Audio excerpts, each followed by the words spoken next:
Que paso, worldwide fans of cinema? You got Jaime En Fuego here once again for an Enfuegotainment trailer reaction. That's right, I always cover the hottest entertainment with an edge here, and what is hotter, edgy genre entertainment than Volume 2 of the Guardians of the Galaxy, guys? Damn Rizzle. Now, I'm gonna admit, I was one of those people who was in the camp of not really knowing jack, squat, shizzle, anything about the Guardians of the Galaxy. I'd heard the name of the team thrown around. I knew a little bit of the lore, being a pretty decent comic book fan, you know, as far as like my love of, you know, Batman and Spawn and, you know, X-Men and things like that. But they were just a team that I had heard mentioned, but not really anything beyond the fact that they had switched out the team pretty significantly in, I think, the 2000s. And so that is the team that we saw on screen in the original James Gunn film. And being a big fan of James Gunn and obviously a fan of Marvel Disney, I was there opening weekend to check out Guardians, and I guess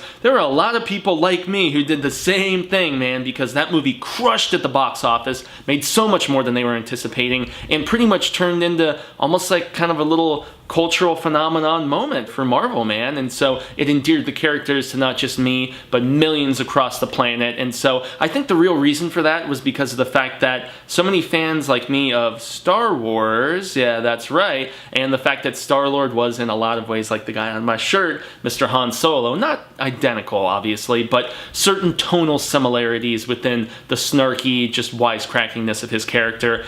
I loved it. Groot was fantastic, even if it was Vin Diesel saying the same damn thing the entire time. It was done funny. You know, even guys like Batista surprised me. Zoe Saldana, she crushes in everything. So this was a film that, being a big fan of James Gunn, I loved it. It had his tone, and the fact that he's back on board writing and directing. I'm really curious what we're going to see in this, because it's kind of like a teaser trailer type thing that just went up today. So I don't know if this is the same footage that we saw at Comic-Con earlier this year that was behind closed doors and never got an official release, like for instance the Justice League and the Wonder Woman stuff eventually did. So it's anyone's guess how long this is going to be. I'm guessing it's going to be pretty brief, but nonetheless I am stoked to check it out with you guys, give a little reaction, and just give a few minutes of thoughts afterwards. So let's get to rockin'. I'm stoked for what this mixtape might entail. So yeah, let's hit it!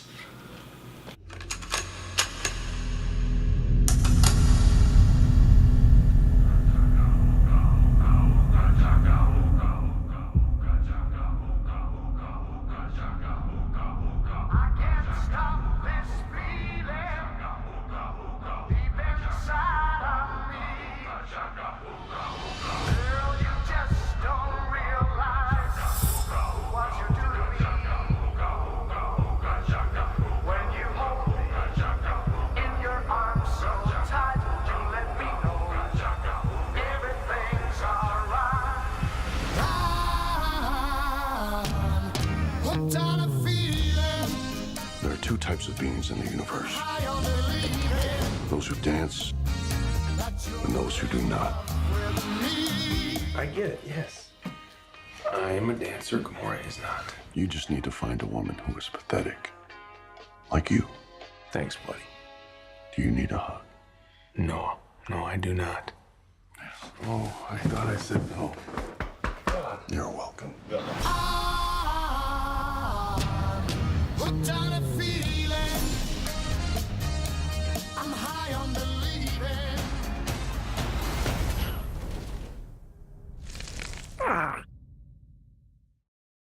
Alright, yeah, well, hey, brief but great. It continues that tone that I loved so much about the original film. Obviously, they went back to the well with that Hooked on a Feeling song. But hey, it pretty much epitomized the film in a lot of ways. So I loved this little teaser. It brought me right back. That exchange with Star-Lord and Drax. Do you need a hug? And there's two different kinds of people there, those who dance and those who do not. You just need to find a pathetic one.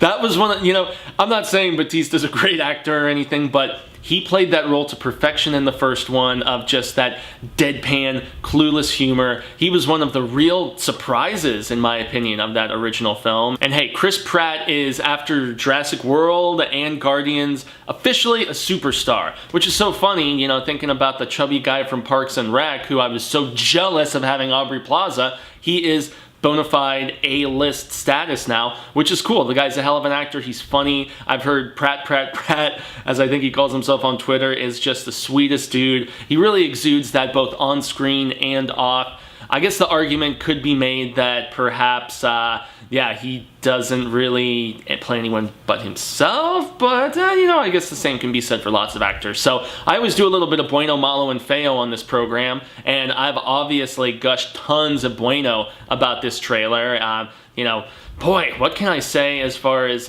you know, Malo goes? Maybe the length is, you know, something that I could say that was bad about it. I wanted more, but hey, this is expected with a teaser trailer. You know, Marvel Disney is just going to give us that tiniest little bit of a taste, and the ugly, the Feo maybe being the fact that we still have just baby Groot, but some people may think that that is cute and totally the opposite of ugly. So I don't know. I'm wondering if we're even going to see a return to Big Groot at this point, with how much everybody loved that little baby guy dancing around to that you know, Jackson 5 song. So hey, I think this film is going to be kick-ass. Pretty much everything James Gunn for me has been gold, and yeah, there's not really much ugly or malo about this trailer to talk about. I'm gushing Bueno like crazy on this. So I want to know what you guys thought about this little teaser, this brief little taste of Guardians of the Galaxy Volume 2. I'm sure they really racked their brains for the title for that one. Maybe that's a Feo or an ugly, is the lack of originality. But hey, it's a second mixtape, bro. You know, that's what it's supposed to be. So I'm extremely stoked for this,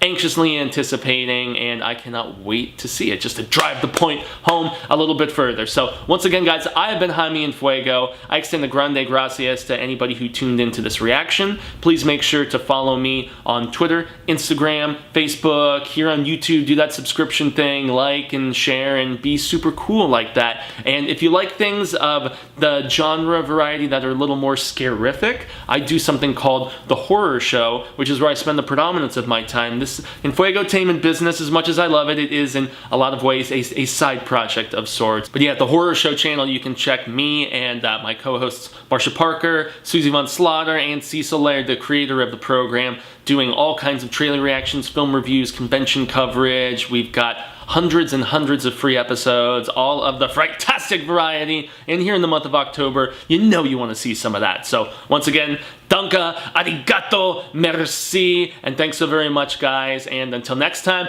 adios, cinemigos, but let's make it sooner rather than later. Peace out. Volume 2, baby.